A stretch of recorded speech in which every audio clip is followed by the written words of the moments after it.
Welcome everybody, hello, hello. As you come in, switch your microphones off, turn your cameras on so we can see your smiling faces, and give us a bit of a wave if you can see us here. Oh, it's good. I've already seen a few faces that I've seen before. Lovely to see you again. Everyone streaming into the room.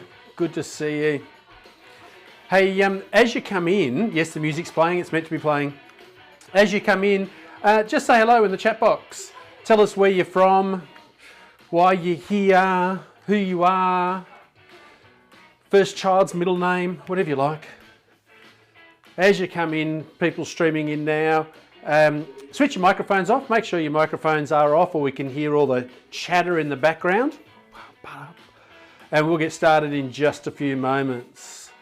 So I'm looking across the chat box to see people drop their names in, say hello, where they're from, because I know we've got people from Australia, people from Singapore, others around the world potentially, so I'd love to know where you are.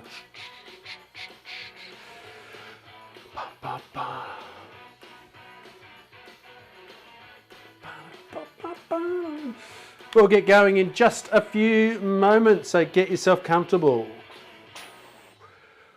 Welcome everybody, welcome. I'm looking over to my chat box here, waiting to see who's here. Mel's here from Balcombe Hills. Oh, okay, welcome, welcome, welcome. I know Balcombe Hills. In Sydney, I believe, if I'm getting it right. Dance teacher in Singapore. Cool, good to have you along here. I know we've got about 100 people registered today. It would be lovely to see a whole bunch of you dropping your names in now. If you haven't met me before, my name is James Anderson. I'm here today to talk to you about learnership, seeing if people are keen enough to drop their names and details into the chat box. Here we go. No one wants to be first. Isn't that the case? No one wants to be the first one to put their names in, but away we go. Hey, first off, got to do the housekeeping stuff. Today, of course, is being hosted by the Principals Academy in Singapore. Thank you very much to Joseph and the team there for doing this. Today is the first of a series of workshops that we're going to be running. So I'm going to be talking about those as we introduce this idea of learnership. We'll be talking about learnership and saying, look, there's more to it than what we can cover today, and pointing you to some of the future workshops that we're going to be doing. A reminder, as much for me as for you, that particularly for the teachers here from Singapore, if you would like a certificate of completion at the end of today's session, hang around to the end. I've got a link to a feedback form. When you complete the feedback form, the Principals Academy will send you that certificate to show that you are here. So hang around to the end and we'll get the feedback all sorted out. I've got a couple of exciting things to do with you today. We'll of course talk about learnership. I've also got something that I want your help with. I have been writing a new book all about learnership, and we're at the cover design stage. So about in the middle of today's session, I'm going to show you a couple of cover options, and I want to get your feedback around which ones you think would be best. So there's something to look forward to as well. All right, more news. Singapore people, hang on to your hats, because with a little bit of luck, I'm flying your way at the end of May, the start of June, in that week you've got for professional learning and other things that you do. So at this point in time, I'm booked in to come to a couple of schools. If you'd like me to come and work with your school, contact Joseph at the Principals Academy.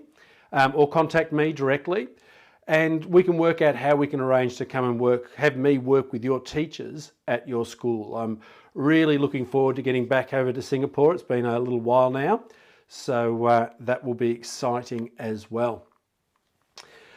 Of course, as I said, we're going to talk about learnership today, and part of the thing for today is to give you the grounding. I'm going to give you the understanding of what learnership is, what its different elements are, why we need to focus on it, how to get started with the work. But we can't possibly cover it all in just 2 hours. So during the session, I'm going to be pointing you towards a series of workshops that I'm running with the Principals Academy over the next few months. Jane, my lovely assistant, is going to drop a link to these workshops in the chat box right now. But just so you know what to look for as we're coming up, working through this work with Learnership, next Thursday, we're going to be talking about mindset. Now, if you haven't done workshops with me before around mindset, this is the foundation. All right, mindset forms the foundation for learnership. So if we're going to talk about how to develop skillful learners, this is where you need to start, and you've only got a week to register. So jump into that one straight away. A little bit after that, we're going to talk about the learning zone and this idea of challenge. We're going to talk about that later today.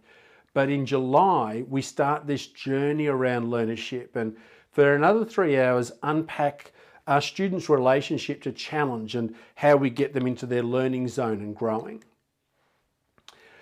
After that, 27th of July, a couple of weeks later, we jump into habits of mind, and that one's really special because in that session, I'm going to be introducing you to a brand new assessment tool to help you assess your students' habits of mind. Give them a snapshot of their current habits of mind and guide their development into the future. After that, we take a look at this idea of effort. Again, I'm going to talk about this in a little while, but the idea of effort, most people confuse effort with the amount of time and energy you put into something. And when we talk about learnership, it's not about the amount of time and energy you spend. It's about how that time and energy is spent. Is it spent in your learning zone? Are you developing a growth mindset? Are you engaging in the right sort of habits of mind to make that effort effective effort? And that's what we unpack here. Really practical 3-hour workshop that gives you the tools to shift students out of that ineffective effort into that more effective effort. It does build on the work from habits of mind. And in the last of this series, we pull it all together in talking about the learning landscape, which is my most recent book, where I talk about this metaphor of learning being like moving through the learning landscape, climbing the mountains of expertise, filling your backpack with habits of mind, giving you this narrative to tie all this work around learnership together. So as we go through today, we'll be mentioning each of these workshops one more time as I sort of expand on each idea and then invite you to those workshops. Jane has dropped all those links into the chat box there. Thanks, Jane. All right, so let's talk about learnership. You know, it's a funny time to be a teacher at the moment, isn't it? You know, I was talking to a principal recently, and this guy's probably 40, 45 years old, I'm guessing. And we were talking about his teaching career, and he's just looked at me and he said, you know, James, it's a lot harder to be a teacher today than it used to be. Like, who's been teaching for 10 or 20 years and is just going, yeah, it used to be a lot easier and it's got a lot harder now. One of the things that's made teaching more difficult, a more challenging place to be, has been the last 10 or 15 years where we have focused so intensely on teacher practice. We look at the work of John Hattie, Bob Marzano, a whole lot of other people that are talking about, you know, effective teachers, what effective teachers do, what strategies teachers are meant to employ, what it looks like to be a quality teacher. And all that work's great work, don't get me wrong, but with such an intense focus on it, we've seen the rise of, you know, in Singapore, your different standards, and what's this one called? It's called the teaching as a profession stuff that you're familiar with. For an Australian teachers, we've got our Australian standards for professional teachers, Australian professional standards for teachers, all of which define what quality looks like. And it would be nice if that description of what quality teaching looked like was being used to say, gee, we've got good teachers. Isn't it great we've got such quality teachers in our profession? Which we do. Don't get me wrong. I think we've got some of the best trained and most effective teachers anywhere in the world. But the way that work has tended to be applied, if it's all about what you do in the classroom, if teachers are responsible for student outcomes, which is what it's all about, it's about quality teaching produces student outcomes, then if you're not producing the outcomes, whose fault's that? Yeah, we get this sort of stuff.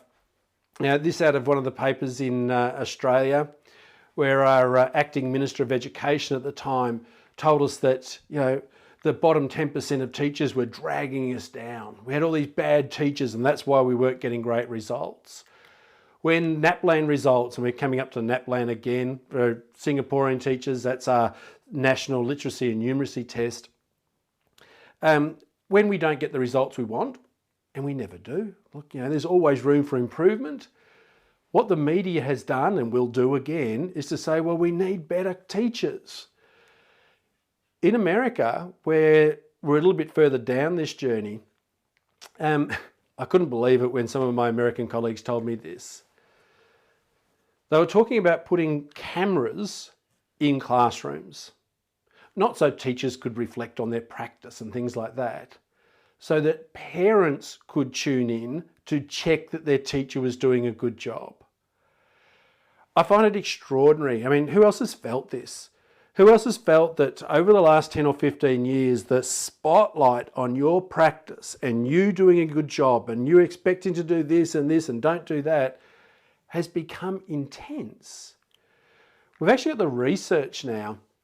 Here in Australia, Nicole Mockler, who is with one of our universities, escapes me just at the minute, did some research around how often the teaching profession was mentioned in our print media. Now, I don't know, has anyone noticed that we went through a pandemic recently? Who noticed that? Just quick shot yet? You reckon that during this period, nurses, doctors, these sort of people would get most of the mention in the paper?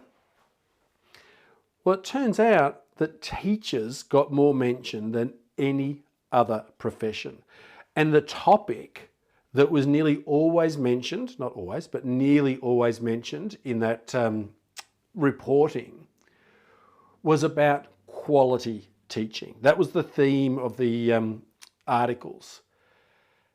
And you reckon they were praising teachers for the great quality teaching? Or do you reckon it tended to be negative discourse around it? You see, what's happened is that with this focus on teachers, and the blame that goes with it when standards aren't there, there's been this intense pressure on teachers to work harder, to do more. I mean, just quick show of hands, you can do it virtually if you haven't got the camera on, but who feels like they're working harder than they've ever worked? Like, seriously, the teachers I meet today are exhausted.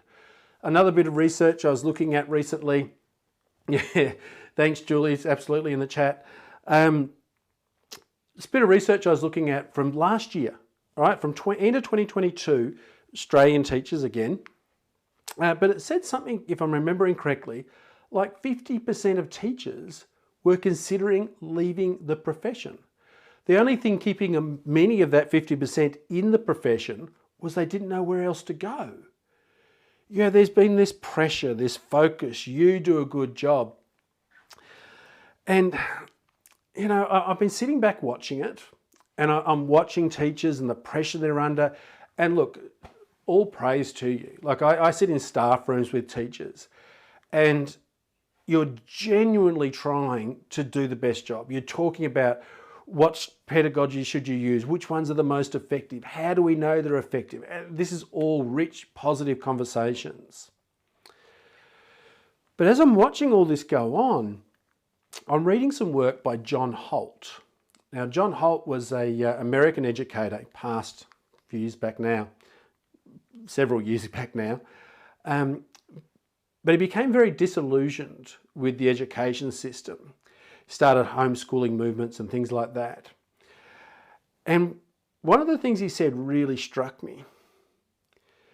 In this climate of teacher practice, teacher quality, teachers get student outcomes, teachers teach better, students get better outcomes, all those messages that are coming through, John Holt reminded us that learning is not the product of teaching. Learning is the product of the activity of learners. Now just stop for a second and think about that. Learning is not the product of teaching. Learning is the product of the activity of learners. What John Holt's saying in there is a couple of things. First off, the skill of teaching is different to the skill of learning. You can be the best teacher in the world. Right? You can be the absolute best teacher in the world. In fact, let's test this for a minute. Many of you I know over the last few years have done some professional learning around giving feedback, how to give feedback to students, that it's timely, that it's constructive, that it's actionable, all those sort of things. And that's all great. How many times have you written some feedback for some students or composed it to tell them, and you've gone, that's perfect. That's got all the elements of great feedback. I'm a great teacher. I'm giving great feedback. And you've given the feedback to the student, and the student's gone, yeah, whatever. And they've paid no attention to it at all. You've done your your side of the equation. You're part of the bargain. You've been a good teacher. But learning doesn't happen unless students engage in that process as well. And this is what we're talking about today. We have quality teaching. What we need is quality learning. It's a bit like this. I often share this, and I apologise if you've seen me use this cartoon before. But, it's like this old Snoopy cartoon. I taught Stripe to whistle. He's been teaching a whole day, great teaching of teaching Stripe to whistle, teaching his dog to whistle. Well, I don't hear him whistling. Why? Well, I said I taught him. I didn't say he learnt anything. And it's that idea that if we want quality outcomes, we need quality teaching. Don't get me, we absolutely want quality teaching. Keep doing that. But we need to have the students buying into their side of the equation. What's happened, which is another really interesting observation, is that as the pressure has built and built and built and built on you, be a good teacher, if you don't use the right strategies, what's your effect size, all that sort of stuff on you. As the media has presented that it's up to teachers. If we're not getting the right results, it's the teacher's fault. We need better teachers. We need better quality teaching. As all that's been going on, students have heard that message as well. And students have been listening to that message and they've been going, I see. So it's up to the teacher to get me to get good results. It's what they do that produces my results. Okay then, teach me. And increasingly what I'm seeing in schools and hearing about is teachers talking about passive learners. Learners that are waiting for learning to happen to them. I was talking to a principal in Sydney not long ago, and she was telling me that some of her students would approach her and say, I can't get a good result unless I get a better teacher. I find that extraordinary. The only way this child thinks they can get a better result is if they get a better teacher. Who remembers parent-teacher interviews?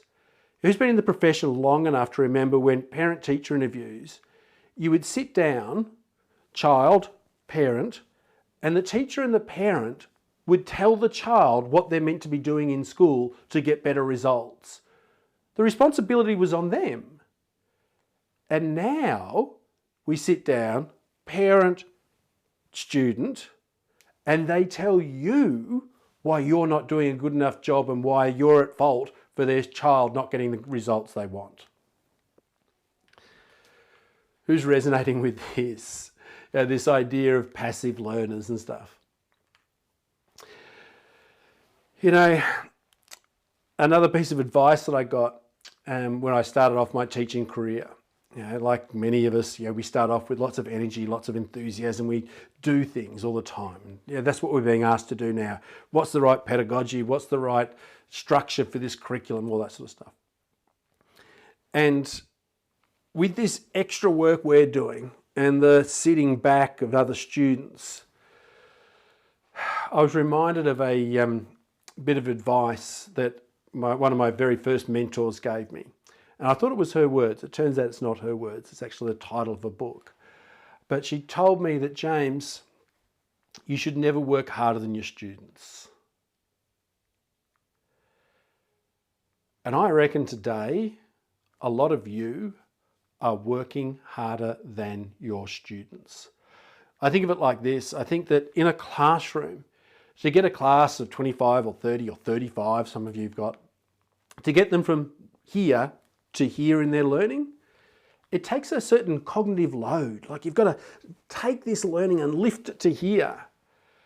And at the moment, most of that load is being lifted by the teacher, who's providing all the scaffolds, providing all the motivation. And when I say motivation, sometimes I mean entertainment. We're providing all the details, all the feedback, all the, try this task, do it this way, here's your mistake, I'll correct it for you, this is how it's done. And we go home exhausted because students aren't holding up their side of the bargain. And that's where this work around learnership comes to the fore. When we talk about learnership, it's that side of the equation. We've got quality teachers, but what does quality learning look like? When I talk about learnership, I define it like this, that learning or learnership is the expertise a person develops in learning. Now think about that for a minute. Expertise in learning. Think about something else you know that you can see experts in, something that goes from beginner to expert, the focus it takes, the concentration it takes, all those sorts of things. And apply that concept to the concept of learning. We've got people who learn like beginners and people who learn like experts, not in their field. They mightn't be expert at their maths or at their business or whatever they're doing, but they're experts in the process of learning. Like all skills is acquired over time. The schools I work with around learnership, we put in place a 6-year sequence.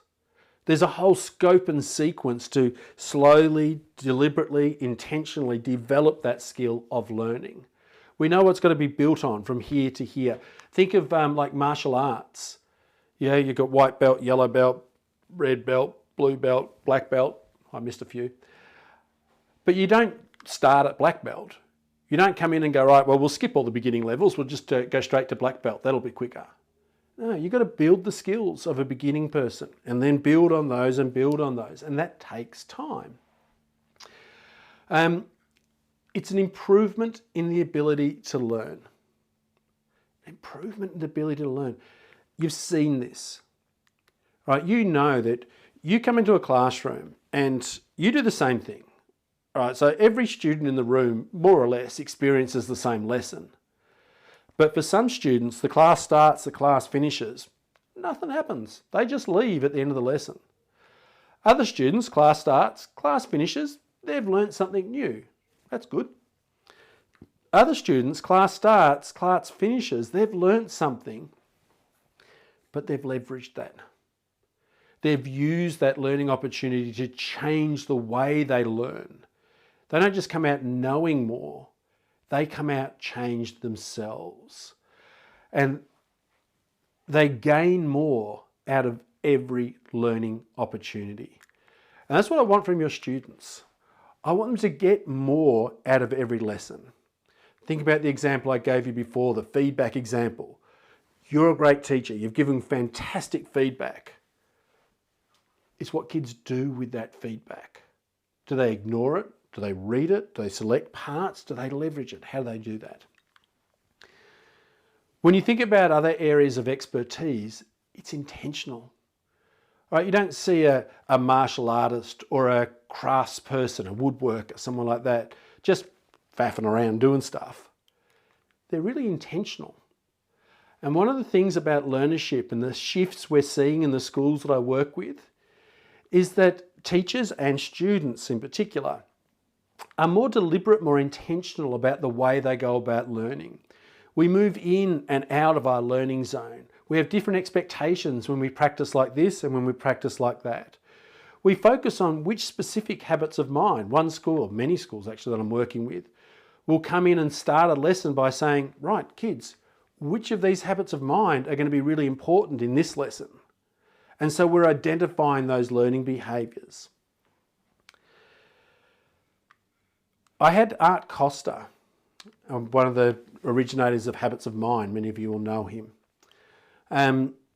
Talked to me about this once, and he said that learning is a bit like moving.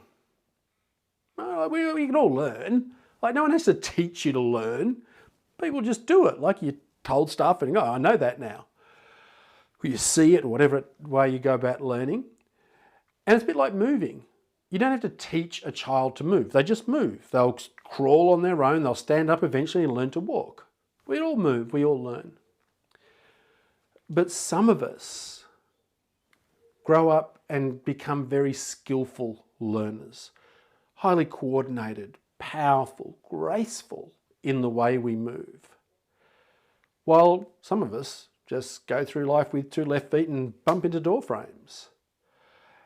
And it's that idea about learning to learn well that we're talking about today. And I'm spending a bit of time on it because it takes a little bit of time to get your head around it.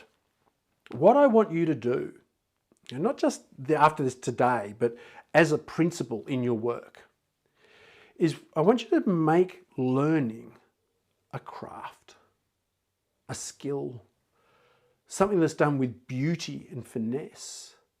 I want you to think of whatever you think of when you think of something skillful, whether it's the master chef who can mix the spices and heat things just the right way and do all that. I'm a terrible cook. But can do all that work. Or whether it's the gymnast that you watch at the Olympics that does the flips and the somersaults and the twists and lands and da-da. Whatever it is for you that you think of as skillful, as peak performance, I want you to take that concept and think about learning that way.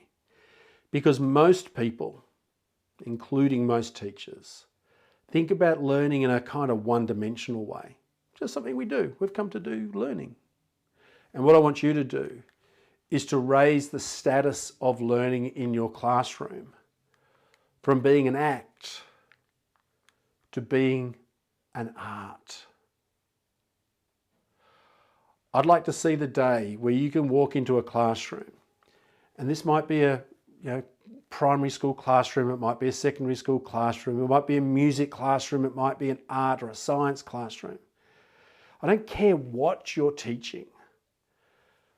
I want you to look at your learners and imagine the day when you can watch a student at the craft of learning and to look at them and go, that's beautiful. The way you're learning, not the work you're doing. That could be grade 2 standard, it might be, I don't care the standard, or what they're learning about. But the way you're doing it, that's amazing. And when you can see learning like that, when you can recognize the journey a student is taking from being a clumsy learner to being a graceful learner, to being someone that's a beginner and just fumbling their way through, to being someone who's doing it with finesse, then that's the concept of learnership that we're trying to develop with our students. Now, if we're, if we're thinking about beautiful learner, skillful learner, graceful learner, what is it you're currently seeing in your classroom? If we can think about learning as a skill, what is it you're currently seeing in your classroom that makes you go, yeah, if this is a skill, that's probably not the way to go about doing it. I'd love to see in the chat box right now, what is it you're seeing your students do in the classroom that might make you go, that's probably not what a skillful learner does. So have a look in the chat box as we do this. Fingers to attention. Let's see what people have got. I'll give you one while people are thinking about what it is. I wasn't a great learner when I was a student. And one of the things I used to do is I worked out my teachers had kind of a pattern in a lot of their classrooms. They start with the easy questions, go through the moderate ones, and then get to the more difficult things at the end of the lesson. Not every class was like that, but many were. I'm looking across, I want to see what the kids are doing. What do you see? What I would do in my classroom, having worked out that that was the pattern my teachers were working on, I would stretch out my time so I wouldn't quite get to the hard ones at the end of the lesson. Never wasted my time. Could never be accused of not doing the work, but I just didn't get to the hard ones. I want to know what the right answer is. I don't want to get anything wrong. Just tell me what the right answer is. Tell me what you're looking for. Changing fonts and colours, doing all the, fill in the time, getting busy instead of getting better. We talk about that. Not getting started? Yeah, I don't want to go there. Not even going to start. Just press out the time. Applying something that was taught in a totally inappropriate way. I'm guessing that there's a story behind that one. Afraid of making mistakes or giving the wrong answer. Yeah, all that stuff. I'm going to let it go for a bit. Memorising without understanding. God, can I tell you, I actually passed Year 12 physics by memorising and not understanding. Like, it was just, if I can just memorise this, it's just got to come out in the test. That'll do. No strategy plank before diving into an answer. No strategy plank. I think we're missing a word in there, Catherine, are we?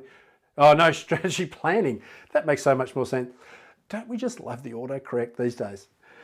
All this stuff. Look, and we can go on. I've asked lots and lots of teachers these sort of questions. Students, not all students obviously, but over and over again, teachers are telling me students are not participating, not engaging in their side of what I call the learning equation to the same degree of skill as you are. And what that tells me, that despite the last 10 or 15 years of teacher practice, quality teaching, teaching standards, match the standards, all up to you, all that stuff that we've been hearing, it tells me that we don't actually have a teaching problem.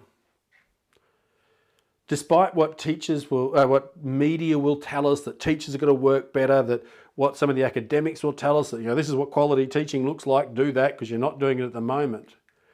What we've actually got is a learning problem. Oh, excuse me, what happened there? Caught me having a drink and my buttons all went strange. There we go. Yeah, thought you might have. What does the research tell us? What do we know about this work? First off, what the research tells us, got to go to John Hattie to go to the research about what works in schools. About 5 to 10% of the difference between that student's achievement and that student's achievement is down to their home environment. So not a huge influence. It turns out home's not quite as important as we thought. Obviously with some individuals, absolutely. But as a whole, not a huge impact. Peers is the next one.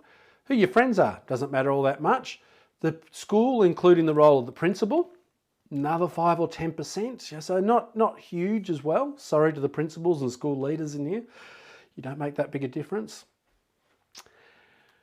And of course, we've been told that about 30% of the difference between that student's achievement and that student's achievement is down to teacher practice. What the teacher does in the classroom. Teachers make the difference. That's what we've been told.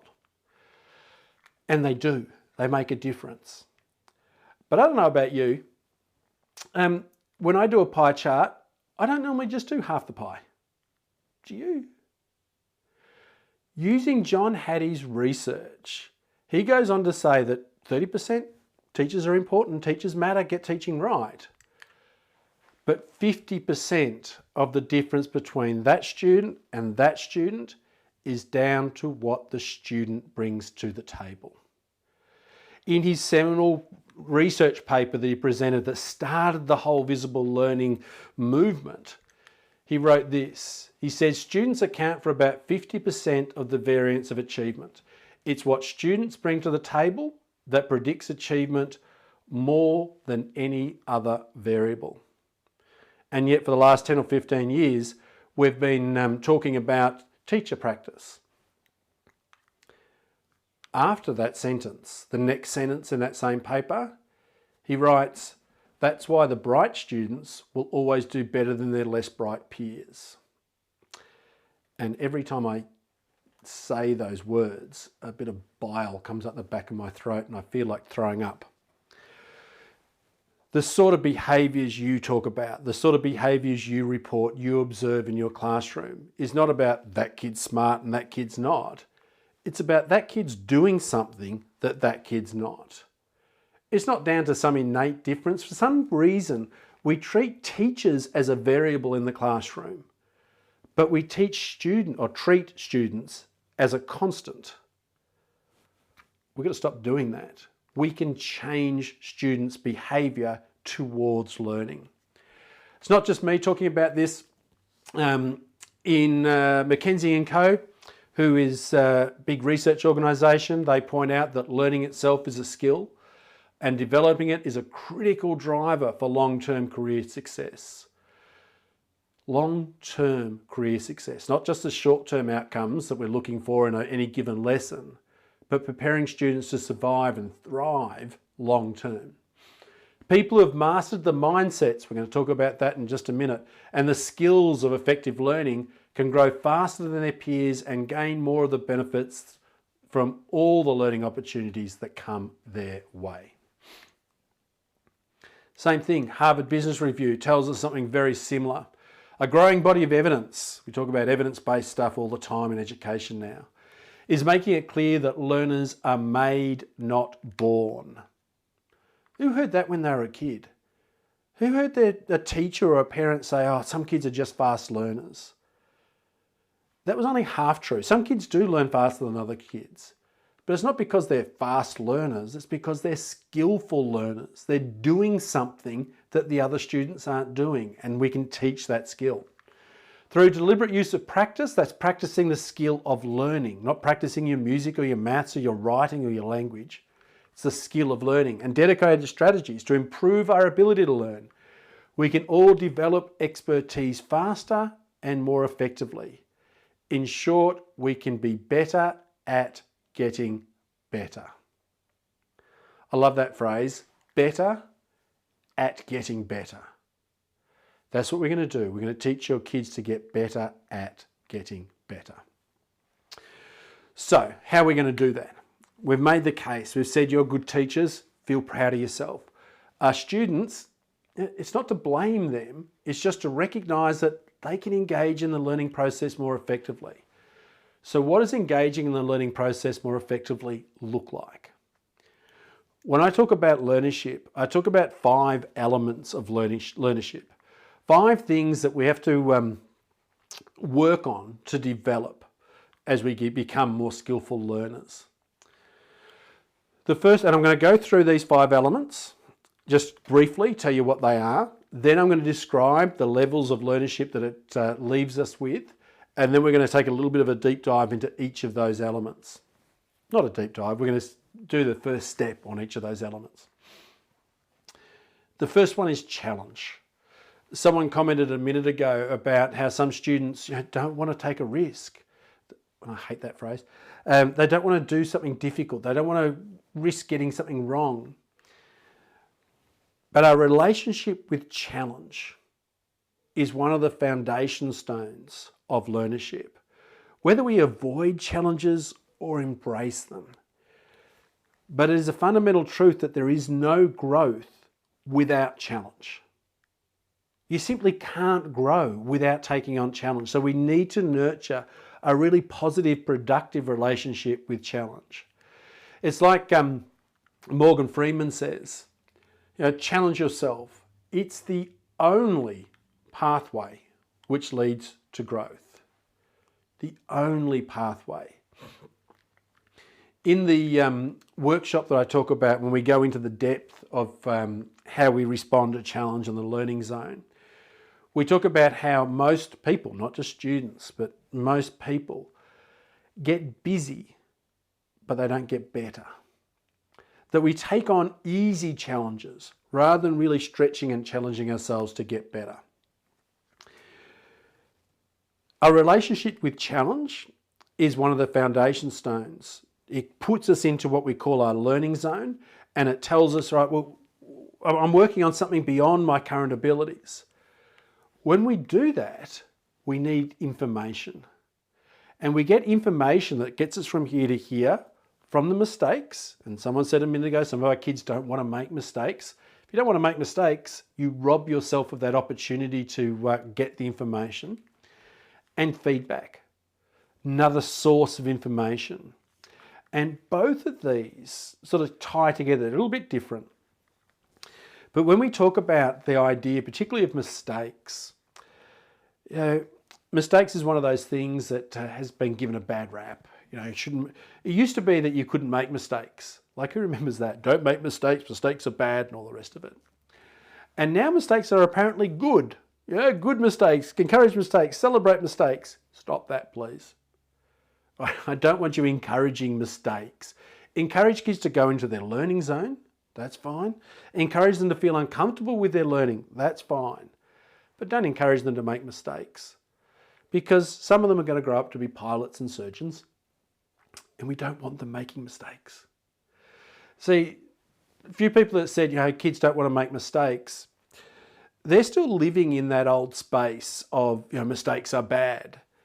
And we come along and say, no, mistakes are good. Make mistakes. Mistakes help us learn. And somewhere in the back of their mind, they're going, nah, I made a mistake and I hurt myself. Someone else made a mistake, they went to jail. Like, mistakes can be bad. You're not telling me the truth. I know mistakes are bad. And see, this is the thing. Not all mistakes help you learn. Not putting the full stop on the end of the sentence, that doesn't help you to learn.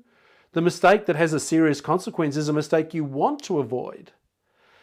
And so when we talk about mistakes in the workshop that's coming up, we talk about mistakes not as good or bad, but as helpful or unhelpful. And we talk about 6 different types of mistakes, from the careless mistake that, that doesn't help, to the confusion mistake where you go, what the fuck, that doesn't help, to the performance mistake where you go, oh no, that didn't help either, or at least there was a negative consequence. Those sort of mistakes we need to learn to recognise and not make. But then there are what we call aha moment mistakes that surprise us. There are stretch mistakes that kind of puzzle us and make, and that's the one we meant when we said make mistakes. And then there are these mistakes that we actually design, that we make intentionally. And so one of the traits of a skillful learner, one of the skills we build as we develop learnership, is we understand the nature of mistakes, and we become more deliberate, more intentional, more focused, more explicit about the way we use and learn from our mistakes. And this brings to the fore another part of learnership, that if you think about any area of expertise, whether it's martial arts or cooking or whatever it might be, there's a language of learning that goes with it. You need a nuanced, a detailed, specific, insightful language to be able to describe something that you're doing with grace and precision and skillfulness. And so one of the things we do is we build the skill of learning, is we build that language of learning. And mistakes are part of that. The workshop that Jane will drop the link in for this particular one. So this is one coming up in a few weeks, or early July, I think it might be, a few months. There it is, 11th of July. We talk about the learning zone. I'm going to talk a little bit more about that later on. We talk about the mistakes and type of practice. And so if you're particularly interested in focusing on this element of learnership, that's the particular workshop to head to. The links are there. We'll give you the links again, I'm sure. Taking on challenges, going beyond your current best, your attitude towards doing that, that's one of the elements.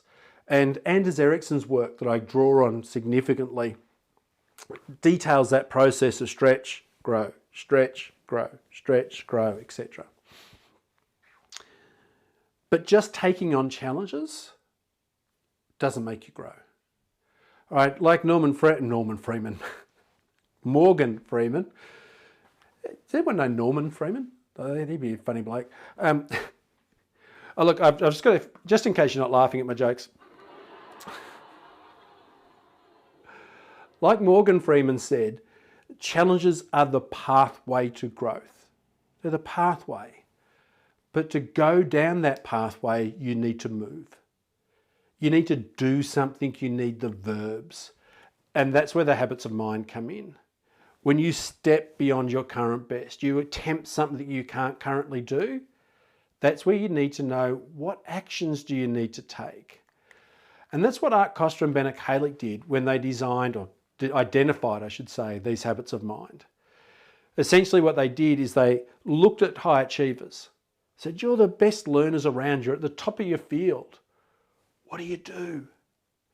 And they identified these 16 dispositions, these habits of mind, these patterns of behaviour. Things like persisting, and Jane will drop a copy of this in the chat box too. You can download this, have a look at it. Persisting, striving for accuracy, managing impulsivity, thinking flexibly, responding with wonderment or applying past knowledge to new situations, metacognition. These are, again, part of the language of learning that we build as we build learnership. But they're also part of the skill set, the strategies, the techniques, the ways of behaving. The schools that I work with, many of them will come into a classroom, and I said this before, but they'll say, right, this is the task we're looking at today. This is the problem we're trying to solve. Which habits of mind are going to help? And they're looking at these behaviours and asking, how do we get better at them? The Habits of Mind workshop, where we delve into that, we talk about the assessment tool I'm talking about, that one's on July 27th. So we've got next week the mindset one, start of July the challenges one, then the Habits of Mind one, end of July. And the last element that we build on, and Jane's just dropped the links to the Habits of Mind one in the chat as well. The last element that we build on, so there's challenge, habits of mind, mistakes, feedback. And then there's what we loosely call effort. Too many of us confuse effort with the amount of time and energy we spend. We think long hours and hard work is what it's all about. And it's not. It's not about the amount of time and energy someone spends. It's about how that time and energy is spent. When we talk about this, and we'll go through it in a moment, we talk about effort being the currency of growth. Effort is the currency of growth. If challenge is the pathway and the habits of mind are the actions, mistakes and feedback give you the information you need along the way. They guide you down that path. But effort is what it costs you to grow. And there is no shortcut. There is no, it costs me lots to grow, but not much for you. Everyone takes that effort to spent the right way to move down that path. And sometimes we see people who make it look effortless. The experts, the people that are the best at it, they make it look easy. And understanding effort as the currency of growth helps us recognize that it takes a lot of effort to make something look effortless. When you see the effortless performance, what you actually see is the end result of lots of effort being spent. But too many of our students just want to jump to the end. They want it for free. And what they do as a result, because they want the effortless performance straight away, the low cost, they go for the easy stuff, easy stuff, easy stuff, easy stuff, easy stuff. Because that's cheap, that's easy. I can learn easy things all day. It doesn't cost me much at all. But you don't get any return for the easy stuff. The return of growth you only get from the challenging things. Like I said it again, Norman Freeman, it's stuck in my head. Like Morgan Freeman said, challenge is the pathway to growth. You don't grow doing the cheap, easy stuff. You only grow doing the challenging stuff, and that's expensive. No two ways about it. No shortcuts to expertise. The Effective Effort Workshop is the second last one on the 17th of August. That's where we pull this work around habits of mind, practice, learning zones together and talk about effective effort. We talk about low effort, performance effort, ineffective effort and effective effort in what I call the effective effort matrix. We talk about what I call motivation calibration, which is the ability to know the cost of growth. Some people are very bad, a lot of our students are very bad at knowing the cost of growth. Like they'll look at something and say, oh, that'll be easy. They'll think it's going to be cheap. And of course it's not. And when they start a task, they'll go, oh, it's too hard for me now, and they'll give up because they've already spent what they want to spend. Other people will go, oh, it's too hard, I could never do it. So they don't start. Then when they actually start, they find that it's a lot easier than they thought. And they say things like, if I knew it was going to be that easy, I would have done it years ago. The more accurate you can be calibrated, the more accurate you are at knowing the cost of growth, the more likely you are to achieve your goals. And that's one of the things we talk about, as well as praising effort and so forth. So there are elements, let me just do this and do this. The 5 parts that make up learnership: your response to challenge, how you develop your habits of mind, how you get your information from mistakes and feedback, and how you invest, not waste or spend, how you invest your time and energy in growth. Now, Jane, if I could ask you to pop into the chat box the learnership matrix, please. What we do here, and I'd like to give you a moment to download each of these. I'm about to go through these 6 different levels of learnership, increasingly skillful ways of engaging in the learning process, from a non-learner through a beginning learner, and you can see at a glance that they're starting to change how they respond to those things. Performance learner, directed learner, what we call an independent or self-directed learner, to being an agile learner. Now, I'm not going to do it on that page. Jane's dropped it in the chat box, and I'm going to talk through those. But before I do, as you download that, this is the audience participation part. This is the part I want your help on. I mentioned earlier on that I'm writing my book. I'm really excited about this book. It'll be available July, maybe August. Always seems to take a bit longer than you thought. But I'm at the stage where I'm designing the cover. Option 1 of my cover, we're about to give you a poll to choose between these for me. Option 1 on my cover looks like this. Pretty bright, pretty, but it's about layers, it's about fresh, it's about bright. Option 2 of the cover looks like this.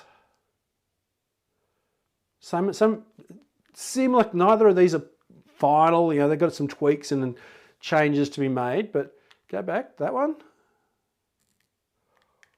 or that one.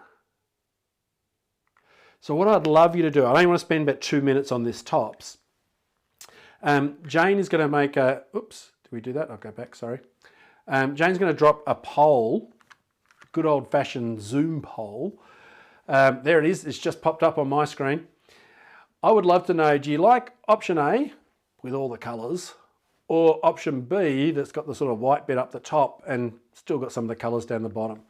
And if you think they're both bloody awful, or you've got a really good suggestion, you think, oh, it'd be great if, drop that in the chat box. I'm all for, qualitative feedback as well as quantitative feedback. But I'd love to see what people think. Which of these 2 books would you pick up? I mean, you're picking up either one, I'm sure, because you know it's going to be a great book. But I'm curious what you'd say. I'm just going to change this on mine. All right. What did we see? What did we see? Jane, you just tell me when you think most people have put their preference in.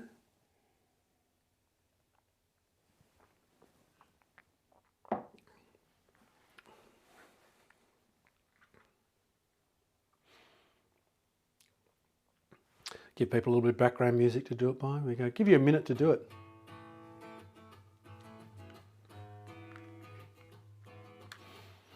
Can't tell you how long we've tossed around different covers and designs.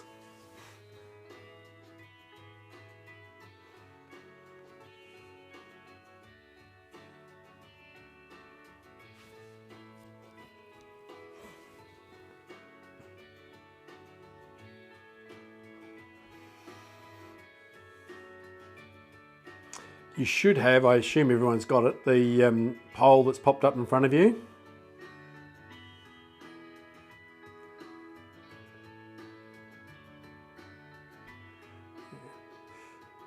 Thanks, Shirley. That's what I was trying to do with B. Put the heading clear in the top.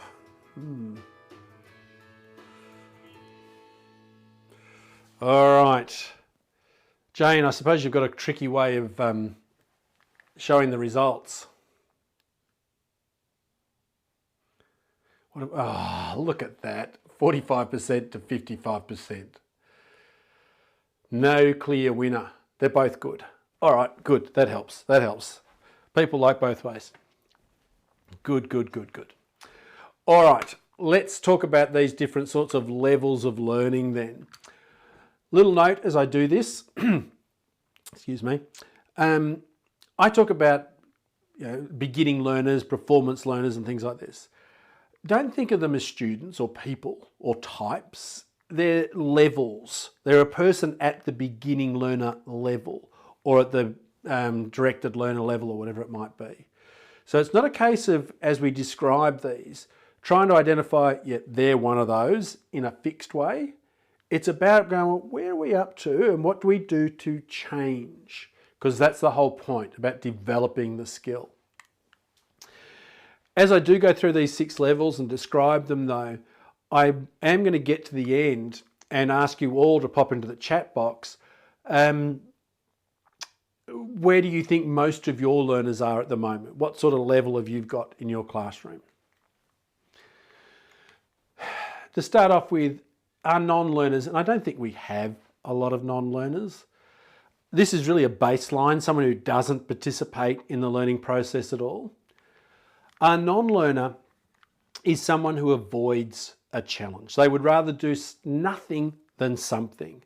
If you offer them options A, B, and C, they'll say, do I have to? Can I do nothing at all instead? When it comes to their habits of mind, their learning behaviours, they've got no clue. They're ignorant of those behaviours. They've got no way of describing how they engage in the learning process because they don't engage in it. That shouldn't have done quite like that. When it comes to feedback, or mistakes rather, they ignore mistakes. Just don't pay any attention to them at all. And they'll disregard feedback in much the same way, that they just don't look at it, they don't pay any attention. And most of their time and energy and resources are wasted. We see these sort of students, and I do see them from time to time, in a culture of avoidance. The way we do things in a school where we've got lots of non-learners is to not do things at all. There's a culture of trying to opt out, to do nothing. These kids, obviously, that don't engage in the learning process, their outcomes are pretty poor. This white line here, this is the 1 year's growth in 1 year's time. These kids are falling further and further and rapidly behind. So their prospects in terms of not just their grades, but their achievement future in life, looking pretty dim. And for you as a teacher, when you've got kids that are non-learners in your classroom, lots of them,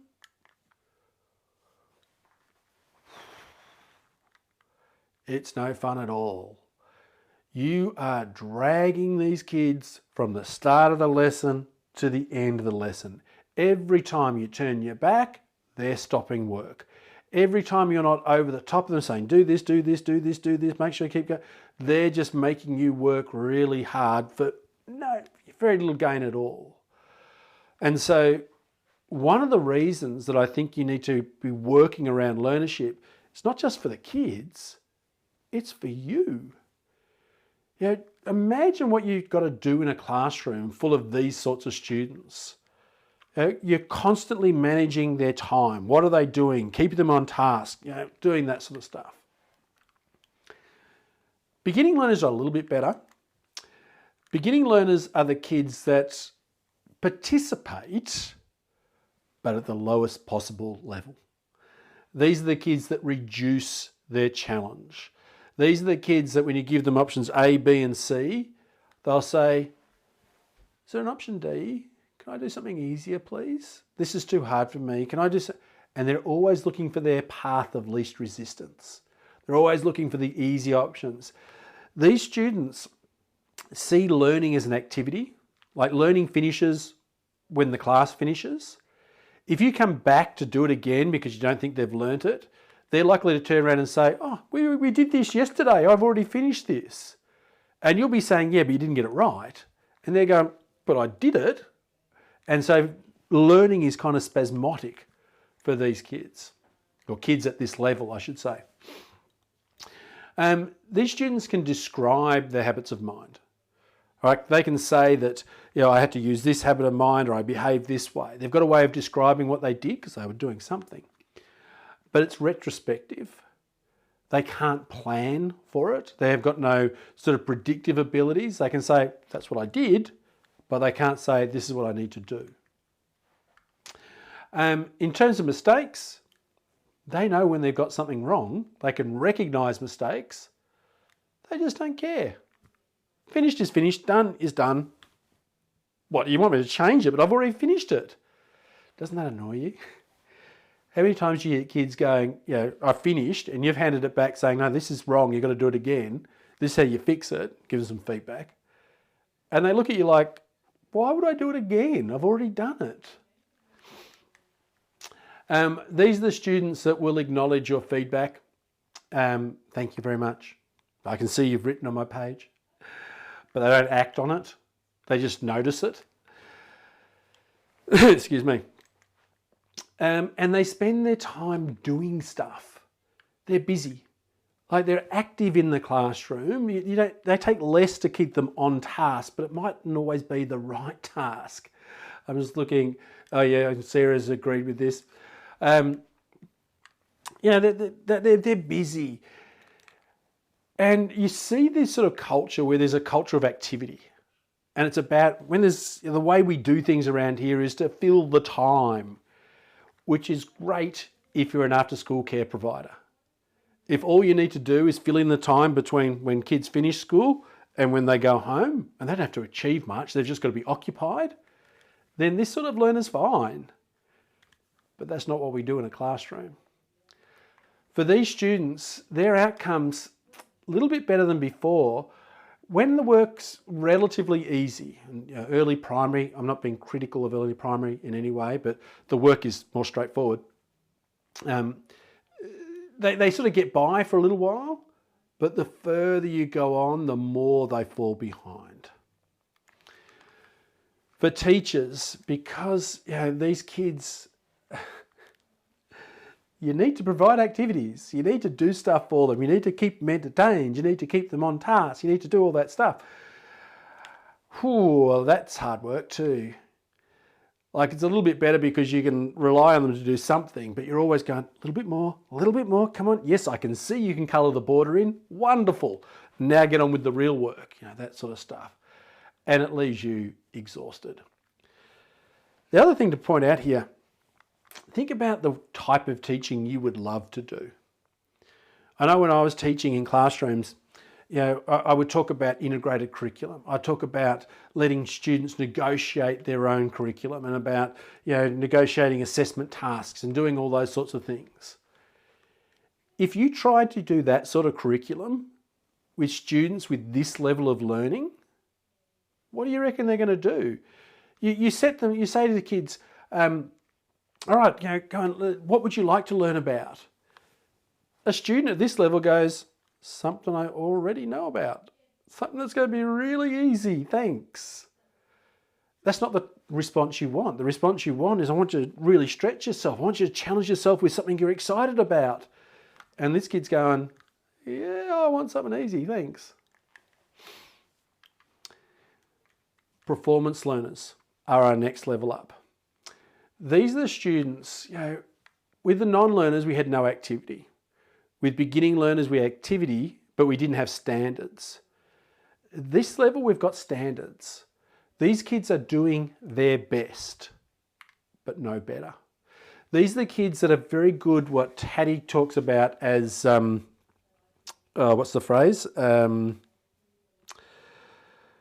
forgotten the phrase. But they're very good at identifying, where they're up to. Minimax. It's the minimax principle. They know how to get the maximum performance for minimum effort. They know getting to here, they'll be able to do and do well. Getting to here is going to cost them a lot more, just for a little bit of gain, so they choose this level. So these students limit their challenges to their best, their current best, their standard, what they can do, what they know they can do well. I often think about students that I taught that were at this level, and I imagine them going, ta-da, look what I can do. And I'm going, yeah, great. I think you can do better. And they're going, but isn't that good? Ta-da.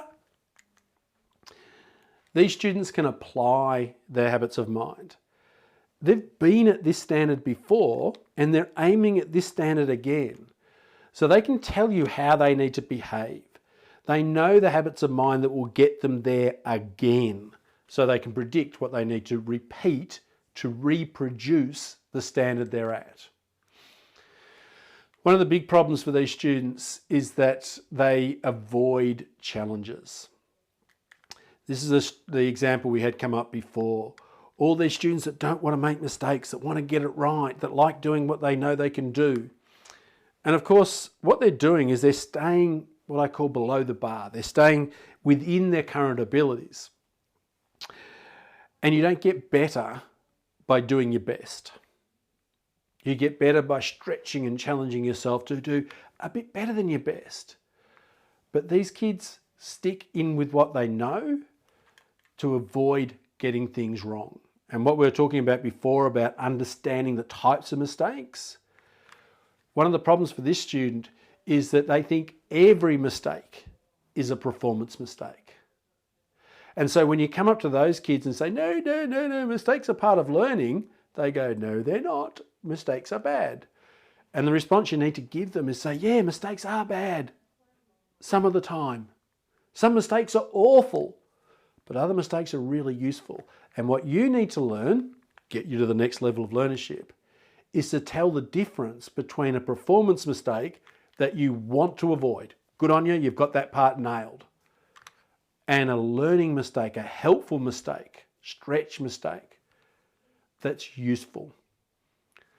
We talk about that in the mistakes workshop, how to get kids to develop that understanding.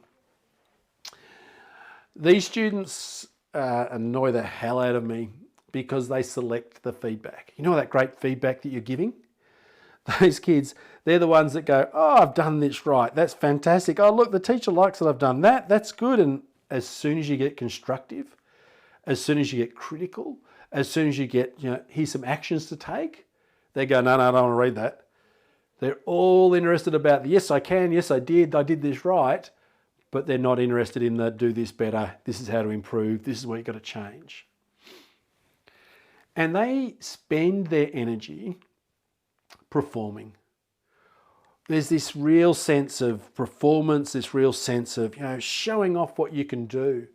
And in schools where there's a lot of this, I see a lot of like razzle dazzle. I see a lot of awards for performance and celebrations for this and celebrations for that. And there's a lot of performing, but there's not a lot of learning. There's a lot of demonstrating, but there's not a lot of improving. All three of these learners, the non-learner, the beginning learner, and the performance learner, are what I call below the bar learners.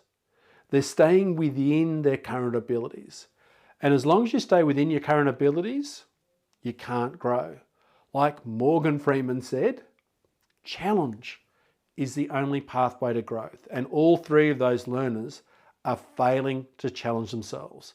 Sure, they're doing stuff, but there's stuff they can do that's within their current abilities.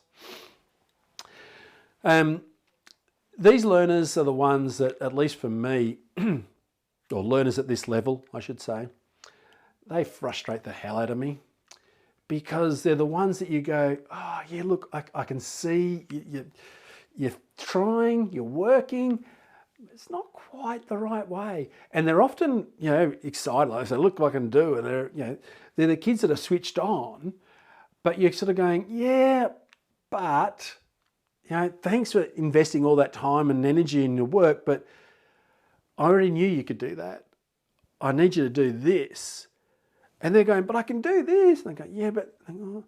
And they get really frustrating. And that's the sense that I get from these students, that as a teacher, I'm just going, yeah, look, you're in there, you're doing work, you're investing everything you've got, but you're just not investing in quite the right way. Our next learner is the first learner that really grows, and this is the directed learner. And the hallmark, the characteristic of the directed learner is that they need you, right? They require you to engage in the learning process, because they will attempt the challenges that you give them. When you say, this is what we're working on today, they'll say, okay. So they're compliant, like they do what they're told, but they need you to guide them, to hold their hand all the way through. These are the kids that will extend their habits of mind. When you say, I see the problem here, you need to improve at striving for accuracy. Here's some strategies to get you better at striving for accuracy, or you need to get better at how you work in groups. Here's some strategies, all that sort of, like they'll follow through with what you tell them, but you have to tell them, like you're in charge, you're guiding it. That's why they're directed learners. These are the students that correct mistakes, but you have to tell them how, right? You got that wrong, go and do this. Yeah, they're the kid that comes up to the class, up to the front of the class and says, what do you reckon, miss? And you go, yep, no, yep. Right, on these ones you need to do this and this and this. And they go away under your steam. These students respond to feedback in the same way as they respond to mistakes. When you tell them what to do, they'll do it. And they spend their time churning stuff out. They produce stuff, they get things done. It's all being, working through the system. And in a lot of ways, these are sort of the students that we've always said we wanted. And they're certainly the students that the current focus on teacher practice generates. Right? When you're in charge of the teacher, what I call a teaching culture. When you're in charge of the learning, and it's all about teaching, this is what you want the students doing. You're in control, you're leading the process, students get results because you tell them what to do. And you end up with this culture, as I say, a culture of teaching, where every conversation is about what the teacher does, how effective that teacher has been in the classroom, what strategies you're using and so forth. The results you get, 1 year's growth, 1 year's time. Right, this is what's meant to be going on in the school. Like you get through it, you teach them what they're meant to learn. Some kids are doing a bit better, some kids are under the bar a little bit, but room full of directed learners, they're getting through. And for you, whoops, I pressed the button too early. For you, you're satisfied. You're a good teacher. This is great. Like, you're doing a good job. Someone will come around and say, good job, pat in the back. Students are getting good results. You can sit down at your end of year review and say, look, these are my kids. I've got them from here to here. Well done. Not sure how they're going to go in the future when you're not there, but right now they'll get from the start of the year to the end of the year and learn what they need to learn. The next level takes charge of the learning process. These are our independent learners. You might call them self-directed learners because they can direct the learning process themselves. Now, before we describe these learners, I just want to say something. Some of the literature that's out there talks about, the pinnacle of learning as being able to teach yourself. All right, Hattie certainly talks about that when students can teach themselves, we've achieved what we're setting out to achieve. And I would challenge that, because being a skillful learner isn't the same as being a skillful teacher. If they were the same skill, right, every expert teacher would be an expert learner. And clearly that is not the case.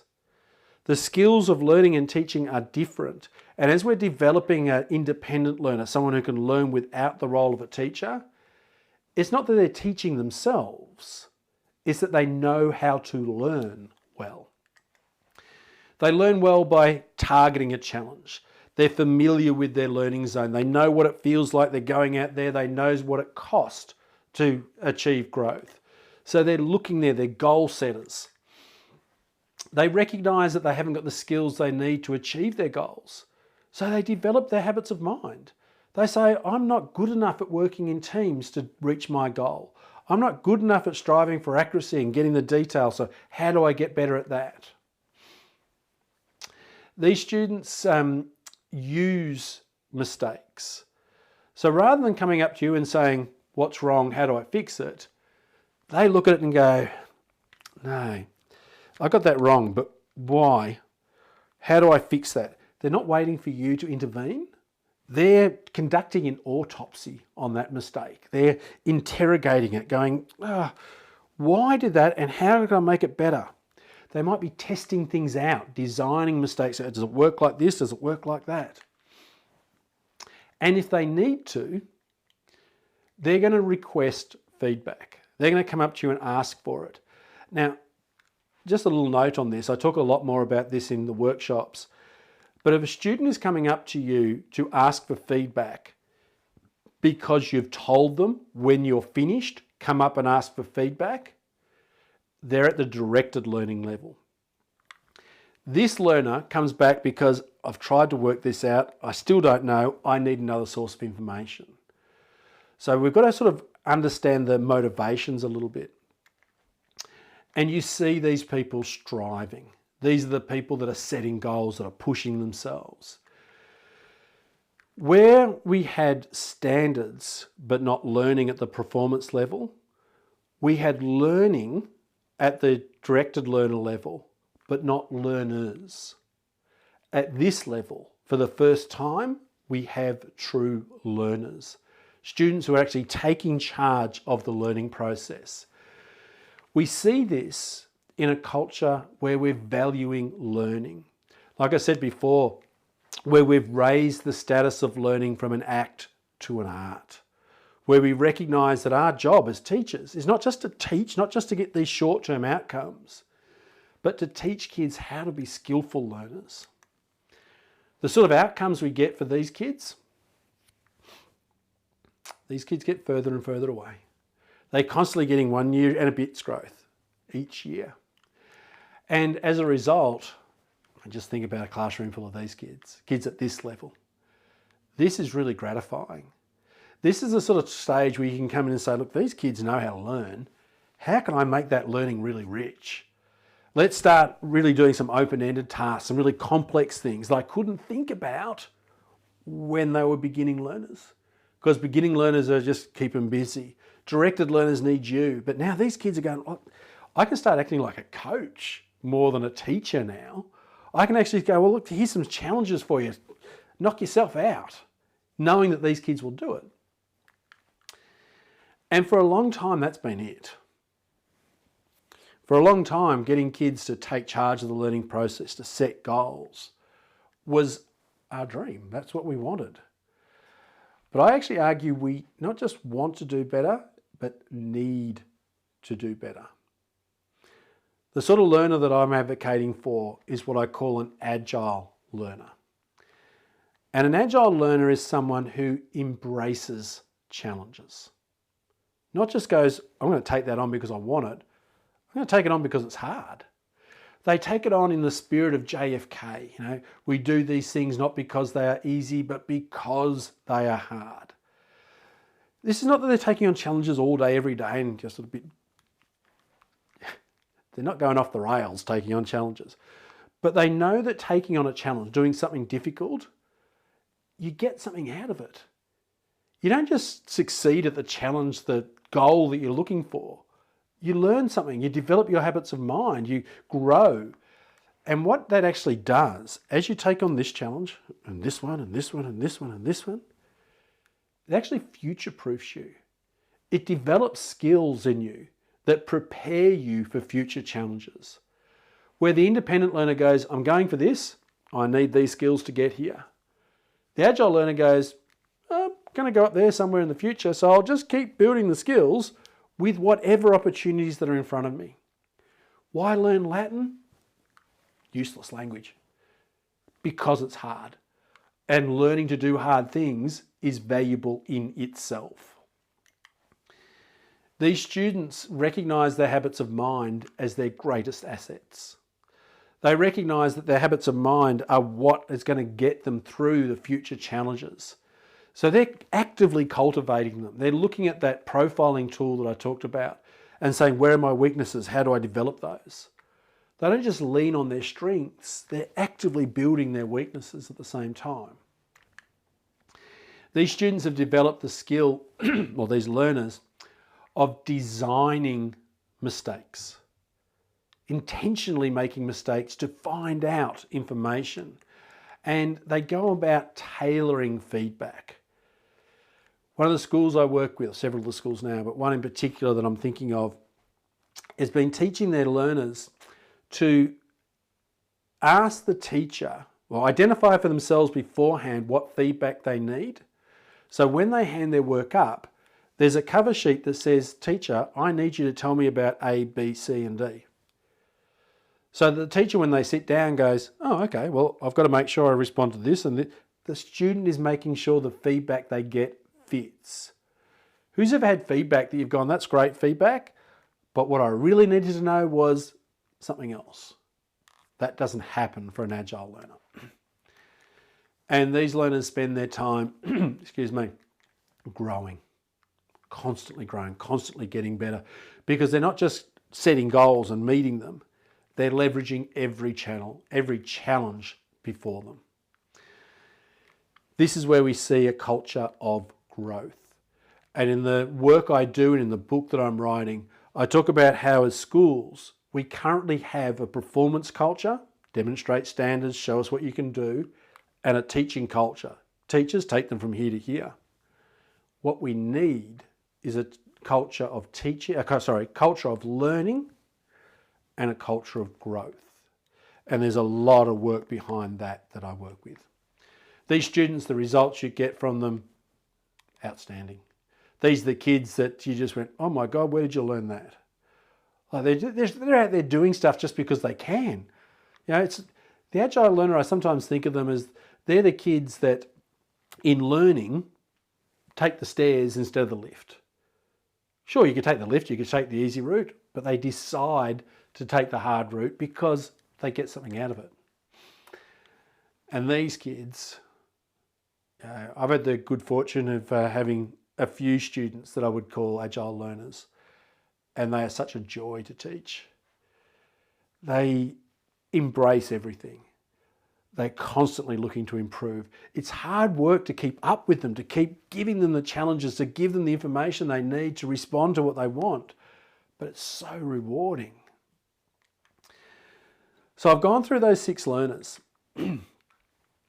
Non-learner doesn't participate.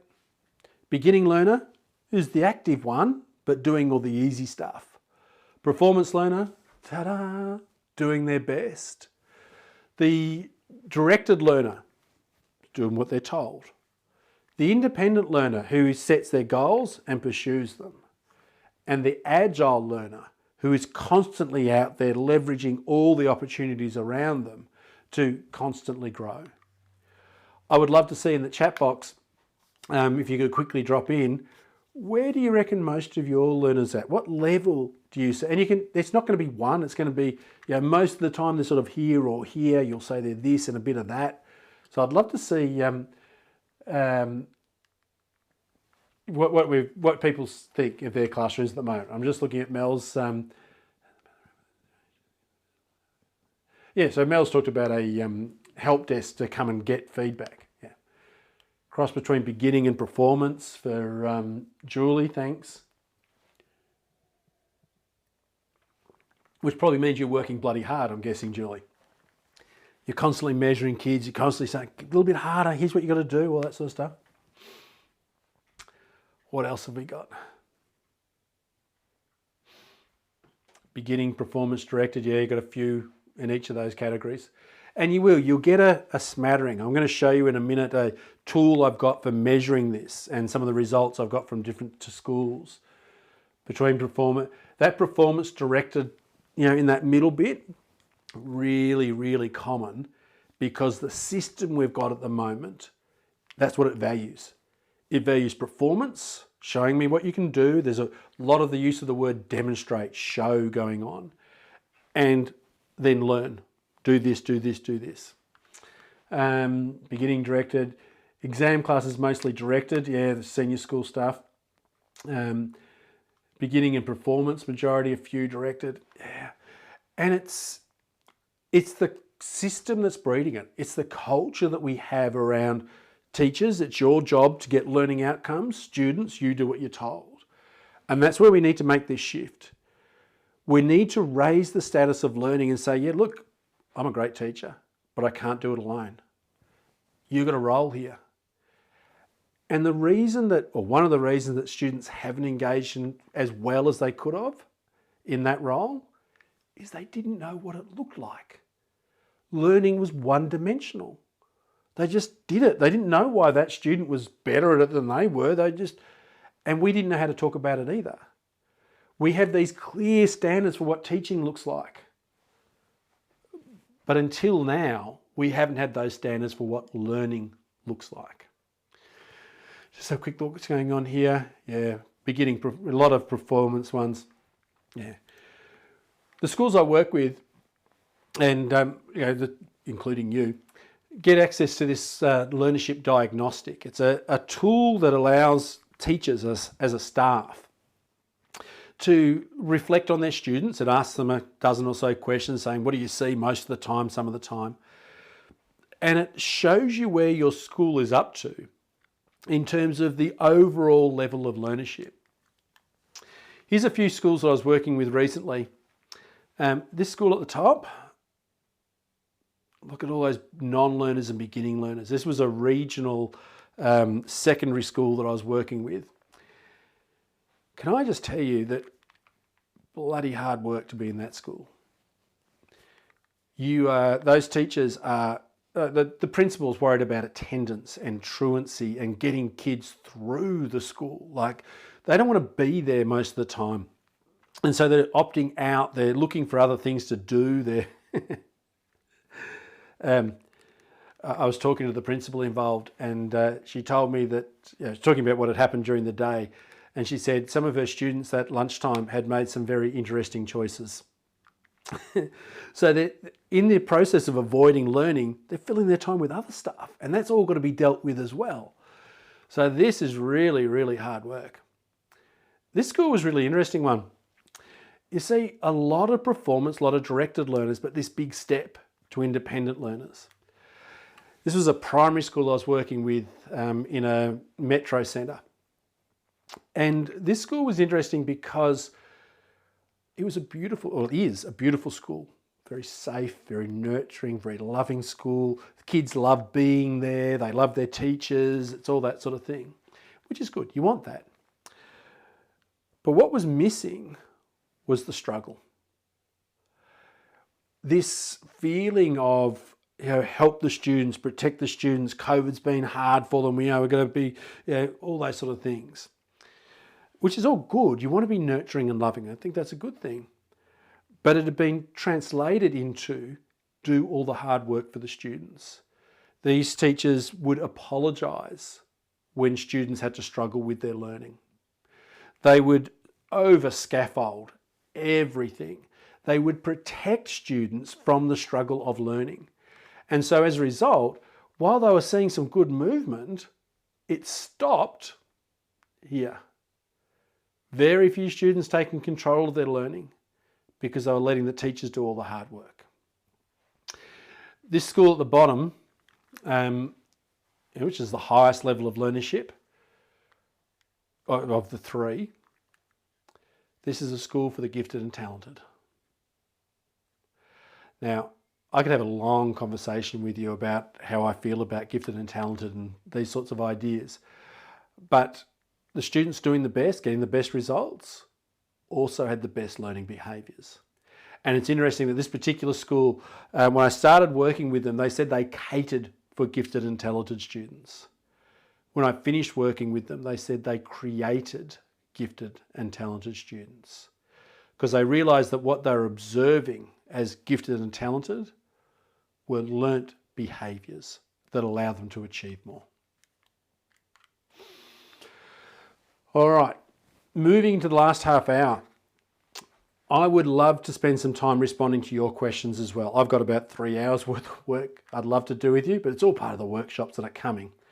But if there are particular things you want to address, if you've been listening for the last 90 minutes going, oh, I hope he answers this, I want to know more about that, drop that into the chat box as well, because we can tailor this to your needs as much as we can. The big question is, how do you move kids up that level? Right, we understand what it is now, we understand the different levels and the components of it, but how do you shift it? The foundation for this, the starting point for all of this work is a growth mindset. Now, I know for many of you, I've done this work with you. I saw some of these school names that I'm working with, and I know you've done some of this work with me already. But fundamentally, when we talk about mindsets, a lot of the stuff we've been doing with mindsets hasn't worked. And in the workshop I'm doing next week, I talk about how what we've tended to do is to teach about growth mindsets. We've taken what I call a Pinterest approach to mindsets. We've taught the topic. We've put the posters on the walls. We said fixed mindset says this, don't do that. Growth mindsets does this, do that. And we've taught the topic, but that hasn't changed the real students' mindsets, because your mindset is a set of beliefs and it works like your autopilot.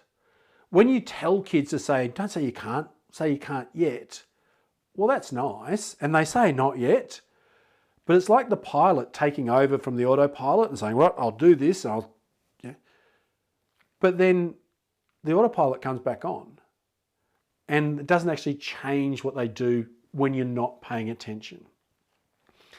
So the strategies I talk about when we talk about mindset, do less of the teaching about mindsets and do more of the teaching for mindsets. The sort of messaging, the sort of learning, the sort of understandings that change the underlying beliefs so that students automatically behave that way. Not by choice in the moment, but actually behave that way when they're not, by default. Someone with a fixed mindset, when we try to develop learnership, do I know you well enough to say like pushing shit uphill? I probably shouldn't. It's hard work because someone with a fixed mindset doesn't understand learning. Someone with a fixed mindset thinks learning is about discovering their abilities. They think they are the way they are. The person they are today is the person they're going to be tomorrow. They think school is about discovering what they're good at and what they can and can't do. For them, school is one long diagnostic to figure out what they're good at, what sort of job they can do. Whereas someone with a growth mindset realizes that learning is about creating their ability. While someone with a fixed mindset says, well, this is me, I've got to find out, discover what I can do. Someone with a growth mindset says, look, I'm not discovering it, I'm deciding it, I'm creating it, I'm in charge. Someone with a growth mindset gets that learning is about creating your abilities, not discovering them. But think about this for a minute. How many of us have said something like this to our own children? I know I did. I would take my daughter along to try something new, music class or art class or little athletics or whatever it was. And I'd say to her something like, come on, sweetheart, give it a go.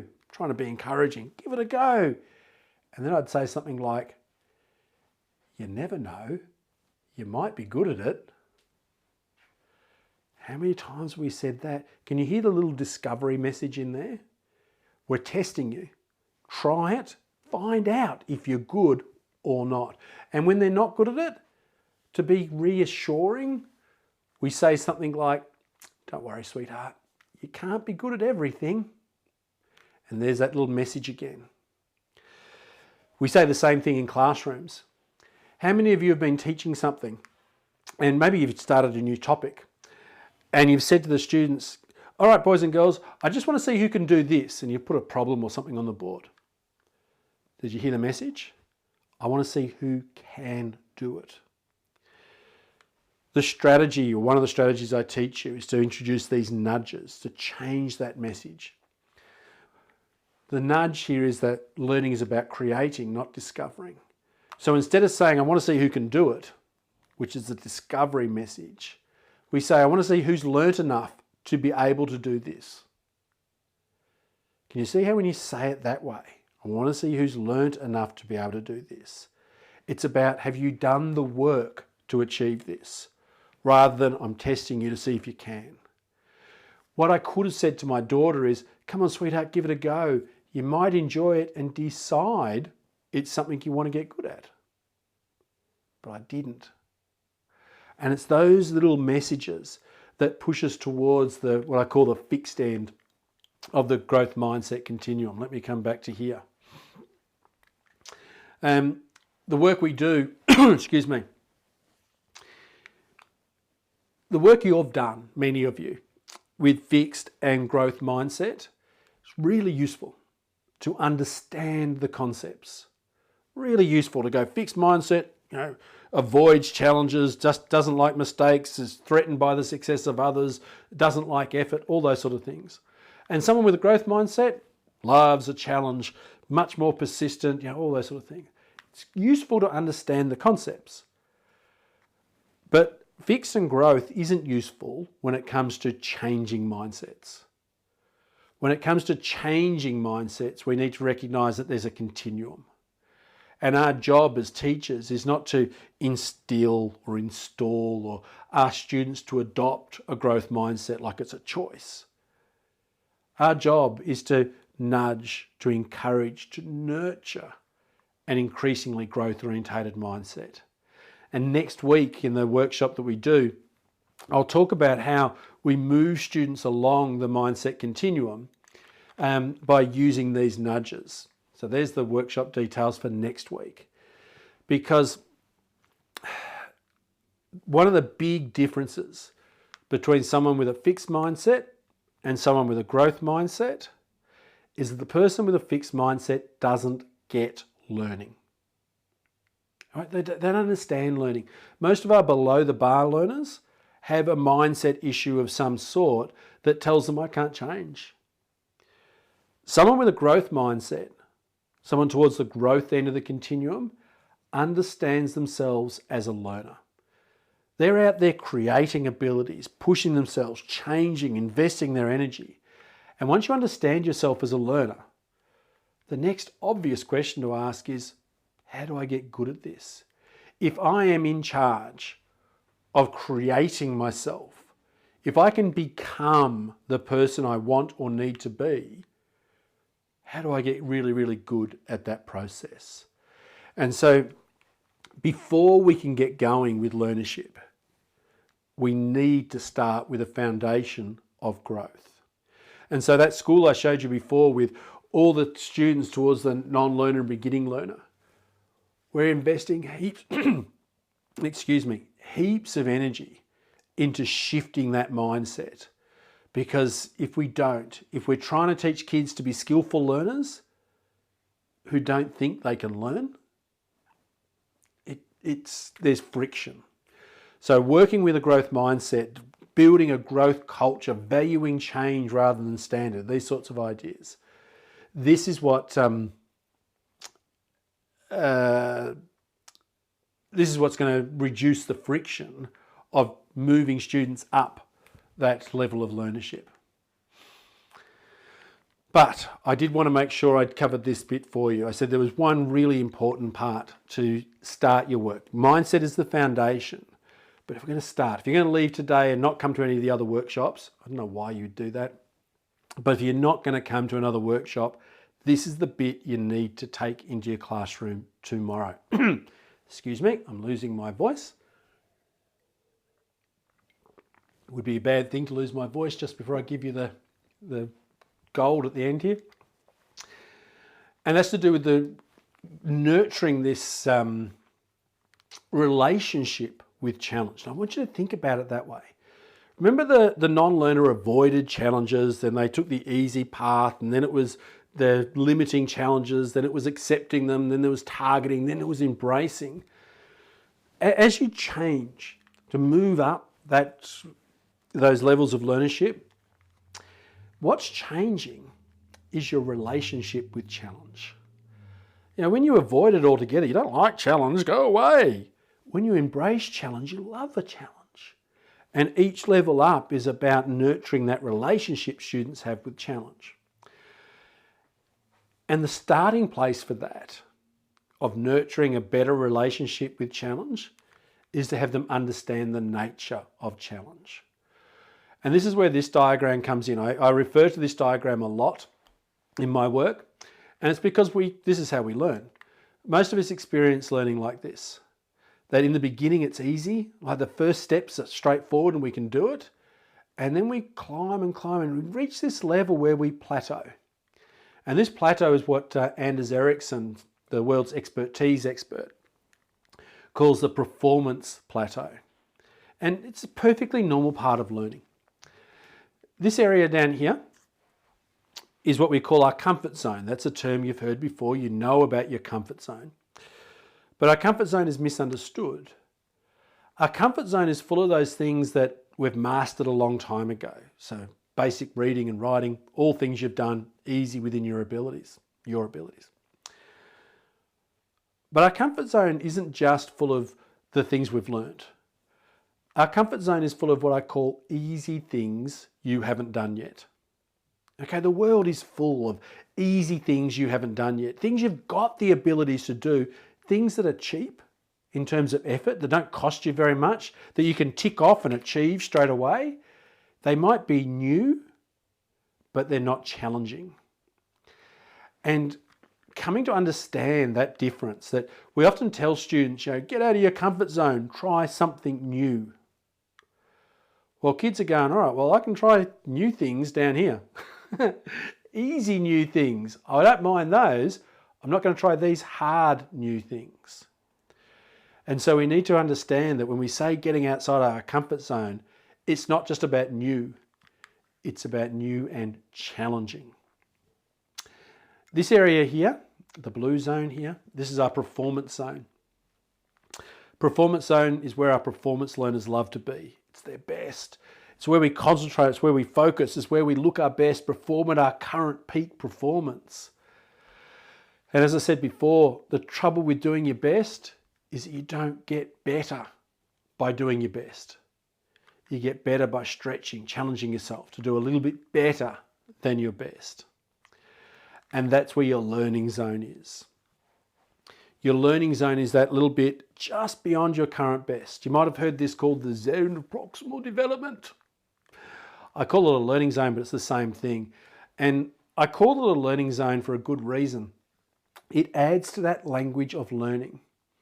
Remember, to be an expert learner, you need to understand learning. You need the language to describe it, to pick out the nuances, to be able to interact with it in detailed and sophisticated ways.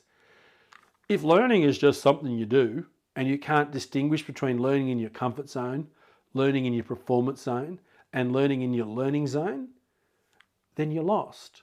So learning zone is a term that has meaning as you develop learnership. And it's this relationship that you build with your learning zone that I want to talk about. Because, just go there. Because those students that came up in the chat box before that you talked about, that you said, they don't want to do the hard things, they just want the easy things, they don't want to make mistakes. What they lack is an understanding of their learning zone. For many of them, particularly if they're on the fixed end of the mindset continuum, they see the extra effort that's required as you go into your learning zone as a loss. They see it as a lack of ability. If you've got to work hard, then you can't be very smart. Those sorts of ideas. They see that struggle that happens as a waste of energy. Why would you do something hard when you can do something easy? Get something finished rather than doing the more difficult thing. So they don't understand that struggle, that learning zone, is an expected part of learning. And I said very early on today that skillful learners, one of the things they do is they deliberately move in and out of their learning zone, performance zone, comfort zone. Like when I started this session today, I was talking to Jane and getting myself prepared. But in my head, I'm going, right, the next 2 hours, I've got to be at my best. I've got to be at my best. I'm going to have to concentrate. I've got to do my checks. I've got to make sure everything's right. I'm in my performance zone. That's very different to what I do and what I expect when I go into my learning zone.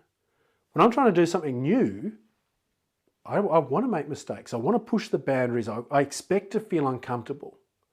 But when I'm in my performance zone, I don't want to make mistakes. I want to get it right. I want to concentrate and focus and stay on task and do all those things.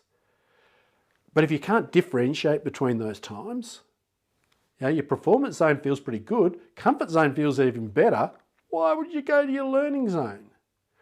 So one of the skills that we're teaching is to identify your comfort zone, feels straightforward. Your performance zone, ta-da, feels satisfying, it feels good. But your learning zone, this is the lesson I want you to come in, you want to talk to your students about. When you go into your learning zone, you're not meant to know the answer. All those performance students that always want to get the right answer, don't want to make mistakes, don't realise that this is a normal part of learning. That at this part of the day, when we're going into our learning zone, not expected to know the answer.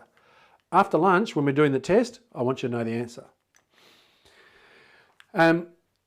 You should feel stretched, not strained. Your learning zone is a little bit uncomfortable. I often talk about it as being 7 out of 10 uncomfortable. Right? Our students don't want to go there. 3 out of 10 is your comfort zone. That's all right. 5 out of 10, your performance zone. I can do that. 7 out of 10. Now, a quick story. I had a teacher that I was working with recently who used this analogy. He said, look, your learning zone is where you're meant to go. It's where you grow. You don't grow unless you take on challenges that make you feel this way. All those sort of messages. And he said, I expect you to feel 7 out of 10 uncomfortable today. And so he gave the lesson and thought he taught his kids about this. And at the end of the lesson, he went round and asked each kid, how uncomfortable did you feel today? And of course, every kid in the room said, 7 out of 10 uncomfortable. That was about right. And he came to me and he said, yeah, but James, I don't think they were. Like I was watching them and they seemed to be doing it pretty easy. I don't reckon they really were doing 7 out of 10 uncomfortable. And I looked at him and I said, yeah, they lied to you. Because the minute they said that was easy, what were you going to do? They will push back against that discomfort. And so one of the things that you need to do as you're teaching kids about this is to point it out, is to say, James, the last 2 hours, that's been your performance zone. You've made almost no mistakes. You've been doing it to a really high standard. I can see you concentrating. You haven't got resources to do other stuff, like it's taking everything you've got. That's what your performance zone looks like. Oh, James, you've been doing 3 things at once and just ticking them off. And that's what your comfort zone looks like. Oh, man, I can't do this. I'm getting this wrong. Can I have some help here? I don't get... That's what your learning zone looks like. And so you need to point it out and explain that that's what I need right now. Right, for the next hour as we're learning, your learning zone, that's what it should look like. But often we don't do that. Often we just praise kids for getting it right and we don't identify them moving in and out of that learning zone. You're expected to feel unsure, uncertain. All right, remember those kids that are got a fixed mindset, that are locked into performance learning, don't like the feeling of being uncertain.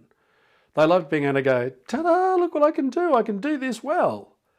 And you're going, I know you can. Don't want that anymore. I want to value the backstory. I want to value the struggle, the growth that goes into it. And perhaps most importantly, and I really can't stress this enough because it's such an important mindset mover. That feeling of struggle passes. You see, someone with a fixed mindset thinks, if this is hard, let's get rid of those for a second. Someone with a fixed mindset thinks, if the thing I'm working on today is hard, next day is going to be harder. The next step is going to be really hard. The step after that's going to be really, really hard. And they go, I'm not going down that path. Thank you very much. A lot of our students carry with them this fixed idea that if I'm struggling with this today, I'll always feel that way about it. And the message that we've got to help get across is that it's hard until you make it easy. Then the next step is also hard until you make it easy. And then the next step is hard until you make it easy. It's that investment of effort that makes hard things easy. And that's an idea that we talk about a lot in the effort workshop that's coming up in July, August, whenever that is. So the starting point for you, if you do nothing else, if you don't come to any other workshops where we expand on all these ideas, the starting point is around helping kids understand their learning zone. To recognise that your comfort zone, sure, you're meant to be in it sometimes. We do breadth work in our comfort zones. Just got to cover this. It shouldn't be too challenging. We just got to get it done. Performance zone is for the ta-da times. Performance zone is when you've got to concentrate, focus. You can multitask in your comfort zone. When you're doing easy stuff, you can do 2 or 3 easy things together. But you can't multi-perform and you certainly can't multi-learn. Right? You can't do really more than one really demanding thing at a time. As I'm here today working with you, trying to do my best, concentrate on, moving cameras and watching what's going on. Been a few noises outside my office and I can't deal with them. It doesn't matter what they are. Today doing this takes all my resources, and that's what performance learning, or performance zone I should say, feels like. And you should feel like that sometimes. We've all got to do that. But to grow, we've got to get to that learning zone, the part where we do feel struggle, we do feel discomfort, and recognise that the right investment of effort will get you from here to here and make that thing that was hard easy. All right, I'm going to come back here. I'm going to have a quick look. Thanks, Jane, for dropping in the Mindset Continuum book. I didn't see any questions pop up. So let me just jump ahead to here. Just a reminder about these workshops. Today was about, laying out the path, showing you what we're trying to achieve, setting up that, yes, we've got skillful teachers, but we don't have a teaching problem. We have a learning problem. And what we need to do is raise the status of learning in our schools from an act to an art. to teach students how to become skillful, more effective learners. To do that, we work on their relationship with challenge. I've given you a little bit about that. We work on their habits of mind, develop the way you behave when you're in your learning zone. And we're going to be working on that in July and August. You get the information from mistakes and feedback, and you apply effective effort. When we look at the relationship students have with those 5 elements of learnership, we see how we get better at each of them. We move from a non-learner who doesn't participate to a beginning learner who is active. From an active learner to one that is, cares about their performance, to one that follows your directions, to one that takes charge of their learning process, to one who is eventually an agile learner. Next week's workshop, next Thursday, is on mindset. We'll look at that foundation, the growth mindset continuum. We'll talk about the symptoms of fixed and growth and how we move students along. I'll give you about 20 of these little nudges that help move students along that mindset continuum so they understand themselves as learners. By the time we get to the end of July, we'll really unpack that learning zone. We'll talk about the types of practice that you engage in. We'll talk about the types of mistakes you make and how we get proper feedback and those sorts of ideas. But that starting point that we just looked at of helping kids understand those different zones of learning is where you start. Well, then in August, is that end of July, talk about habits of mind, and I'll show you how to assess those habits of mind and guide their development. We'll then look at that effective effort matrix, which brings those ideas of the practice, the habits of mind together, so we can talk about the right sort of effort, not the effort, but the effort that actually leads to growth. And then in August, or the end of August, we've got the learning landscape where we bring all those pieces together in a narrative that we can explain to our students in classrooms. So if any of this has resonated with you today, again, I invite you to have spend the time. Come along to some of these workshops. They're all recorded. Have a look at the recordings. You can come back to them and really get yourself on the path of developing your learners as skillful learners. And just imagine the time when you can sit back and look at a student and say, the way they learn, not what they're learning, the way they learn. It's beautiful. It's like watching a beautiful dancer, an amazing gymnast, a master chef at work. They're better at getting better. Now, final thing that I promised myself I wouldn't forget, certificates and feedback. We love the feedback. The feedback is valuable in its own right. So even if you're not interested in a certificate to finish off today, please take a moment. We'll drop, if we haven't already, drop the link to the feedback here.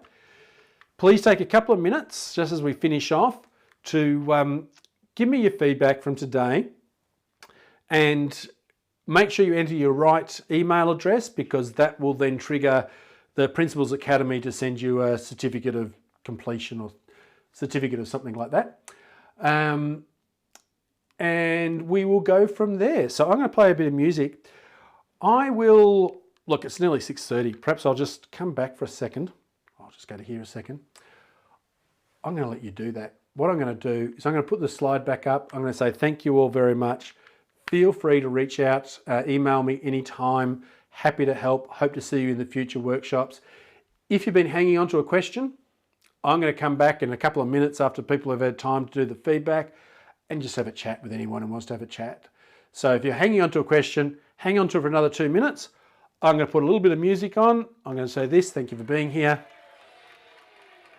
And put that on there. Thanks, folks.